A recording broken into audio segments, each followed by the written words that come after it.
Hello students, चलिए start करते हैं class 10 subject science by Nexa classes. आज हम इस वीडियो में कवर करेंगे अपना chapter number 2 acid base and salts. ये फर्स्ट पार्ट है, इसमें कुछ पार्ट हम कवर करेंगे, इससे नेक्स्ट पार्ट में और पार्ट करेंगे और बाकी जो हैं 3-4 पार्ट्स में हम इस कंप्लीट चैप्टर को रीड करने वाले हैं। तो सबसे पहले हम यहाँ पे आज पढ़ेंगे एसिड्स के बारे में। एसिड्स होते क्या हैं? These are those substances which when dissolved in water they produce hydrogen ion और H positive ion। ध्यान से सुनो, डेफिनेशन क्या है। These are those substances, ये वो सब्सटेंस होते हैं which when dissolved in water, इनको अगर पानी में मिलाया जाता है या घोला जाता है, they produce hydrogen ion और H positive ion। तो वो हाइड्रोजन आयन या H पॉजिटिव आयन बना देते हैं। अब ये H पॉजिटिव आयन या हाइड्रोजन आयन बनाते कैसे हैं? अब आपको पता है वाटर का फॉर्मूला क्या होता है, H2O। अब इसको आयनाइजेशन किया जाता है तो इसके अंदर क्या आता है, एक तो H पॉजिटिव आता है, एक OH नेगेटिव आता है। ये दो आयंस बनते हैं हमारे, H पॉजिटिव OH नेगेटिव। अगर हमारा H पॉजिटिव आयंस ज्यादा फॉर्म हो तो उसको हम एसिड बोलते हैं। ठीक है, अब यहां पे कुछ प्रॉपर्टीज ऑफ एसिड्स हैं कि हम किन प्रॉपर्टीज के बेस पे किसी भी चीज को ये कहेंगे कि वो एसिड है या नहीं है। सबसे पहले बात करते हैं एसिड्स हैव सोर टेस्ट। सोर का मतलब होता है खट्टा। अब जैसे ये देखो, हमारे पास क्या है, लेमन है, यहाँ पे मौसमी वगैरह भी है और जो है ऑरेंज वगैरह भी है। इन सबको क्या कहेंगे, हम एसिड्स बोलेंगे, क्योंकि इनको खाने में हमें कैसा टेस्ट मिलता है, खट्टा टेस्ट मिलता है, तो उसको सोर इन टेस्ट बोला जाता है, तो उनको हम एसिड्स बोलेंगे। नेक्स्ट है they give H positive ions in aqueous solution. ये एक ऐसे सब्सटेंस होते हैं जो H पॉजिटिव आयन देते हैं एक्वस सॉल्यूशन के अंदर। अभी हमने डेफिनेशन के अंदर भी पढ़ा था कि H पॉजिटिव आयन जो देते हैं उनको हम क्या कहते हैं, एसिड बोलते हैं। अब ये एक्वस सॉल्यूशन क्या होता है? एक्वस सॉल्यूशन वो सॉल्यूशन होता है जो आयनाइजेशन में हेल्प करता है, मतलब किसी भी सब्सटेंस के आयन फॉर्म करने में हेल्प करता है। जैसे H2O है, H2O डायरेक्टली तो ब्रेक नहीं हो सकता H पॉजिटिव OH नेगेटिव में, तो इसको यहाँ पे एक्वस सॉल्यूशन के अंदर हमें यूज करना पड़ेगा, तभी ये आयंस में ब्रेक होगा। अब जैसे HCl होता है हमारा हाइड्रोक्लोरिक एसिड, ये भी एक्वस सॉल्यूशन में कैसे ब्रेक होता है, H पॉजिटिव और Cl नेगेटिव। तो ये जो पॉजिटिव और नेगेटिव की फॉर्म में बनते हैं, इनको हम आयंस बोलते हैं। ठीक है, क्लियर हो गई। नेक्स्ट है हमारा थर्ड पॉइंट क्या है, asset turn blue litmus paper into red. अब एक लिटमस पेपर आता है, एक पेपर की टाइप का होता है, कागज होता है जो कि क्या होता है, ब्लू कलर का। यहां पे आपको शो हो रहा है, ये रहा ब्लू कलर का। इसको जैसे ही हमने इस सॉल्यूशन के अंदर डाला तो अंदर कैसा बन गया, रेड कलर का। तो blue litmus paper red colour में चेंज हो जाता है, तो उस सॉल्यूशन को हम चेक करके बता सकते हैं कि वो एसिड है या नहीं है। ब्लू से अगर रेड में चेंज हो गया तो एसिड है, नहीं हुआ तो भाई एसिड नहीं है। क्लियर है थर्ड पॉइंट भी। नेक्स्ट बात करते हैं, acid can corrode the metal like silver, copper etcetera. Acid जो होते हैं मेटल्स को, जैसे सिल्वर होता है हमारा, कॉपर होता है, उनको कोरोड्स कर सकते हैं। कोरोड्स का मतलब उन पे कोरोजन डाल सकते हैं। जैसे सिल्वर होता है ब्लैक कलर का हो जाता है, कॉपर के ऊपर हमारा ग्रीन कलर की लेयर आ जा सकती है। तो ये सब किसकी वजह से होती है, एसिडिक नेचर की वजह से। आई होप आपको क्लियर है ये भी पॉइंट। नेक्स्ट बात करते हैं, acid solution can conduct electricity.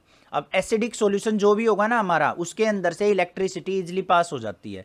क्यों हो जाती है? क्योंकि आयंस की वजह से। एसिड के अंदर आयंस फॉर्म होते हैं और जहां पे आयंस होंगे वहां पे इलेक्ट्रिसिटी इजिली पास हो जाएगी। जहां पे आयंस फॉर्म नहीं होंगे या फिर बहुत कम अमाउंट में होंगे, वहां पे इलेक्ट्रिसिटी पास उस सॉल्यूशन से नहीं होती है। आई होप आपको एसिड और एसिड की प्रॉपर्टीज के बारे में अच्छे से क्लैरिफाई हो गया होगा कि क्या क्या चीज़ें थी यहाँ पे। उसके बाद बात करते हैं कुछ एग्जांपल्स की। जैसे HCl होता है हाइड्रोक्लोरिक एसिड, ये आपने कॉपी में राइट डाउन कर लेना है कि हाइड्रोक्लोरिक एसिड का फॉर्मूला क्या होता है, HCl। H2SO4 होता है सल्फ्यूरिक एसिड होता है। HNO3 होता है नाइट्रिक एसिड होता है। ये सब क्या करते हैं, एक्वस सॉल्यूशन के अंदर H पॉजिटिव आयंस बना के देते हैं। तो इसी वजह से इनको क्या कहा जाता है, एसिड्स कहा जाता है। आई होप आपको ये चीज अच्छे से क्लियर हो चुकी है। नेक्स्ट बात करते हैं सिट्रिक एसिड क्या होता है। अब जो भी हमारी खट्टी खाने की चीजें होती है ना, जैसे लेमन वगैरह हो गया, ऑरेंज वगैरह हो गया, उन सब के अंदर हमें कौन सा एसिड मिलता है, सिट्रिक एसिड। आई होप ये पेज आपको अच्छे से क्लियर हो चुका है। नेक्स्ट पेज पे मूव ऑन करते हैं अपना। नेक्स्ट आता है हमारी दो टाइप की एसिड्स होते हैं, डाइल्यूट एसिड और कंसंट्रेटेड एसिड। ये आप केमिस्ट्री लैब वगैरह में जाएंगे तो वहाँ पे आपको जो एसिड्स की बोतल होंगी उनके ऊपर लिखा मिलेगा कि ये डाइल्यूट एसिड है या कंसंट्रेटेड एसिड है। एक्चुअली मीनिंग क्या होता है डाइल्यूट एसिड का और कंसंट्रेटेड एसिड का। सबसे पहले बात करेंगे हम डाइल्यूट एसिड की। तो डाइल्यूट एसिड किसको कहा जाएगा? Those acids in which water concentration is high. क्या कहा है उसने? वो एसिड जिसके अंदर वाटर की कंसंट्रेशन हाई होती है। कंसंट्रेशन का मतलब होता है एक तरीके से मात्रा, अमाउंट ऑफ वाटर ज्यादा हो एंड एसिड कंसंट्रेशन क्या हो? लेस हो। ध्यान से सुनो, जिस भी एसिड में वाटर की कंसंट्रेशन ज्यादा हो और एसिड की कंसंट्रेशन लेस हो, उस सॉल्यूशन को हम डाइल्यूट एसिड बोलेंगे। और साथ में हम क्या यहां से देख सकते हैं, these are weak acids. Water के अमाउंट ज़्यादा होने के कारण, कंसंट्रेशन ज़्यादा होने के कारण ये वीक एसिड्स होते हैं। अब एग्जांपल देख लेते हैं। यहाँ पे एक एसिडिक एसिड आता है। एसिटिक एसिड क्या है? विनेगर सॉल्यूशन आपने देखा होगा और उसका फॉर्मूला क्या होता है एसिटिक एसिड का? CH3COOH। I hope dilute acid आपको क्लियर हो चुका है। नेक्स्ट बात करते हैं हम कंसंट्रेटेड एसिड की। अब नाम से ही दिख रहा है कंसंट्रेटेड एसिड क्या है? Those acids in which water concentration is less, means पानी की कंसंट्रेशन कम होती है and acid concentration is high, means acid ज्यादा अमाउंट में होता है, वाटर कम अमाउंट में होता है। उस सॉल्यूशन को, उस एसिड को हम कंसंट्रेटेड एसिड कहेंगे। ठीक है। अब यहां पे क्या है, और या इसको हम और क्या कह सकते हैं? These are the strong acids. कि स्ट्रॉन्ग एसिड्स को भी हम कंसंट्रेटेड एसिड कहते हैं। एग्जांपल्स देखते हैं यहाँ पे क्या है। अभी हमने देखे थे HCl है, हाइड्रोक्लोरिक एसिड, स्ट्रॉन्ग एसिड होता है हमारा और उसको हम कंसंट्रेटेड एसिड भी कहते हैं। H2SO4 है, सल्फ्यूरिक एसिड, ये भी हमारा क्या होता है? कंसंट्रेटेड एसिड होता है, क्योंकि इनके अंदर एसिड अमाउंट ज़्यादा होता है और वाटर लेवल क्या होता है? कम। आई होप आपको अच्छे से समझ में आ गया है डाइल्यूट एसिड और कंसंट्रेटेड एसिड। नेक्स्ट बात करते हैं हम स्ट्रॉन्ग एसिड और वीक एसिड क्या होते हैं। सबसे पहले हम स्ट्रॉन्ग एसिड के बारे में पढ़ेंगे। आपने एक दो डेफिनेशन पढ़ी होंगी, स्ट्रॉन्ग एसिड क्या होते हैं, एक दो एग्जांपल पढ़े होंगे, बट मैंने यहाँ पे स्पेशली आपके लिए कंप्लीट नोट्स तैयार किए हैं स्ट्रॉन्ग एसिड के बारे में। मतलब एग्जाम में आ जाए तो ये सारी चीजें लिखोगे तो आपके फुल एंड फुल मार्क्स मिलेंगे, इनसे बाहर क्वेश्चन नहीं बनेगा। अभी देखते हैं, चलो स्ट्रॉन्ग एसिड की सबसे पहले बात कर लेते हैं डेफिनेशन की। स्ट्रॉन्ग एसिड हम किसको कहेंगे? N acid which is completely ionised in water and produce large amount of hydrogen ions. ध्यान से सुनो क्या कहा है, वो एसिड जो कंप्लीटली आयनाइज हो जाते हैं वाटर के अंदर and produce large amount of hydrogen ion, means वो एसिड जो H पॉजिटिव आयंस क्या करते हैं? लार्ज अमाउंट में फॉर्म करते हैं, उनको हम स्ट्रॉन्ग एसिड कहते हैं। अब आपको कैसे पता चलेगा कि कोई भी सॉल्यूशन कंप्लीटली आयनाइज हुआ है या नहीं हुआ है, या कोई भी सब्सटेंस जो है कंप्लीटली आयनाइज फॉर्म में है या नहीं है? वो चीज अभी बताऊंगा मैं आपको। सबसे पहले एग्जांपल देख लेते हैं। हाइड्रोक्लोरिक एसिड है HCl, सल्फ्यूरिक एसिड है हमारा, और हमारा क्या है? नाइट्रिक एसिड है, HNO3 है, H2SO4 है। ये सब क्या कहलाते हैं? हमारे स्ट्रॉन्ग एसिड कहलाते हैं। अब उसके बाद एक और डेफिनेशन की बात करें, सिंपल सी definition, strong acids having pH range from 0 to 3। जो हमारा pH स्केल होता है 0 to 14 रीडिंग होती है उस पर, वो अभी आगे जाके पढ़ेंगे अभी हम। तो यहाँ पे मैंने छोटी सी डेफिनेशन बनाई है कि 0 से 3 के बीच में जिसकी pH वैल्यू आएगी उसको हम स्ट्रॉन्ग एसिड कहेंगे। अब जैसे एग्जांपल लिया मैंने यहाँ पे HCl, हाइड्रोक्लोरिक एसिड, साथ में देखो एक्वस सॉल्यूशन यूज किया है। एक्वस सॉल्यूशन के अंदर ही आयनाइजेशन होती है। तो यहाँ पे क्या बन गया हमारे पास? आयंस बन गए H पॉजिटिव और Cl नेगेटिव। अब देखो एक लाइन लिखी है मैंने, note, single arrow show complete ionisation. अब यहाँ पे देखो एक सिंगल एरो हमारे को शो हो रही है, तो सिंगल एरो का क्या डिनोट करती है कि HCl जो है वो कंप्लीटली आयनाइज्ड हो चुका है, मतलब उसके कंप्लीट आयंस बन चुके हैं, इसीलिए हम इसको क्या कहेंगे? Strong acid. ऊपर डेफिनेशन में भी मैंने बताया था कि जो कंप्लीटली आयनाइज्ड हो जाए उसी को हम स्ट्रॉन्ग एसिड कहेंगे। आई होप आपको स्ट्रॉन्ग एसिड अच्छे से क्लियर हो चुका है। उसके बाद बात करते हैं कुछ प्रॉपर्टीज की कि स्ट्रॉन्ग एसिड क्या क्या कर सकते हैं। चलो देखते हैं। सबसे पहली प्रॉपर्टी क्या है? Strong acids react very fast. Strong acid जो हैं बहुत स्पीड से रिएक्ट करते हैं with other substance like metals. Metal के साथ बहुत जल्दी क्या करेगा, स्ट्रॉन्ग एसिड रिएक्ट करेगा। अब किसी भी मेटल के ऊपर आप HCl डाल के देखना, जैसे स्टील वगैरह हो गया या सिल्वर वगैरह हो गया, एकदम से उनको कोरोड कर देगा, उनके ऊपर ब्लैकिश लेयर आ जाएगी। वो क्या पहचान होती है हमारे स्ट्रॉन्ग एसिड की। नेक्स्ट बात करते हैं, strong acid also have high electrical conductivity. Electrical conductivity का मतलब क्या है यहाँ पे, मतलब स्ट्रॉन्ग एसिड के अंदर बहुत स्पीड से इलेक्ट्रिसिटी पास हो जाती है due to large number of hydrogen ion. उसके अंदर बहुत सारे आयन्स होते हैं, उन आयन्स की वजह से इलेक्ट्रिसिटी पास होती है, तो इसीलिए हम कहते हैं strong acid good conductor of electricity होते हैं।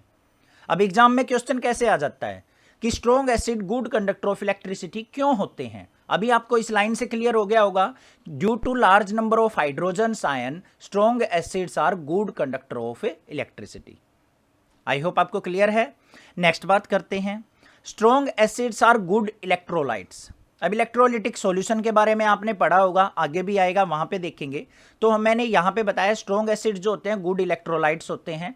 क्यों होते हैं, क्योंकि वो कंप्लीटली आयनाइज्ड हो जाते हैं, इसलिए उनको गुड इलेक्ट्रोलाइट्स कहा जाता है। अब ये इलेक्ट्रोलाइट्स होते क्या है वो आगे पढ़ेंगे, अभी यहां पे ज्यादा टाइम वेस्ट नहीं कर रहे हम। नेक्स्ट बात आती है यूजेज। अब भाई स्ट्रॉन्ग एसिड कहां पे यूज होते हैं, वो चीज भी हमें पता होनी चाहिए। चलो देखते हैं।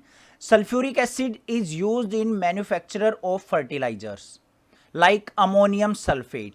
अब अमोनियम सल्फेट है हमारा फर्टिलाइजर के रूप में यूज किया जाता है खेतों वगैरह में, फील्ड्स में, तो उसको बनाने के लिए हमें स्ट्रॉन्ग एसिड की जरूरत होती है, और वो स्ट्रॉन्ग एसिड कौन सा होता है, सल्फ्यूरिक एसिड। क्लियर। नेक्स्ट बात करते हैं, hydrochloric acid H2SO4 is use for removing oxide film from A steel.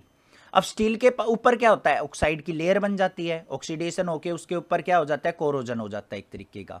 उस कोरोड्स लेयर को हटाने के लिए हम किसका यूज करते हैं, हाइड्रोक्लोरिक एसिड का यूज करते हैं। हाइड्रोक्लोरिक एसिड जैसे ही हम स्टील के ऊपर लगाएंगे तो वहां पे जो भी हमारी स्टील के ऊपर ग्रीन कलर की या थोड़ी सी ब्राउनिश लेयर होती है वो रिमूव आउट हो जाती है, तो उसको रिमूव करने के लिए हम क्या करते हैं, स्ट्रॉन्ग एसिड का यूज करते हैं। आई होप आपको क्लियर हो चुकी है। ये डेफिनेशन भी स्ट्रॉन्ग एसिड के बारे में आपको बहुत सारी नॉलेज मिल चुकी होगी, इनसे बाहर कुछ नहीं आएगा। अभी हमने स्ट्रॉन्ग एसिड के बारे में तो पढ़ लिया, अब पढ़ेंगे हम वीक एसिड के बारे में कि वीक एसिड होते क्या हैं।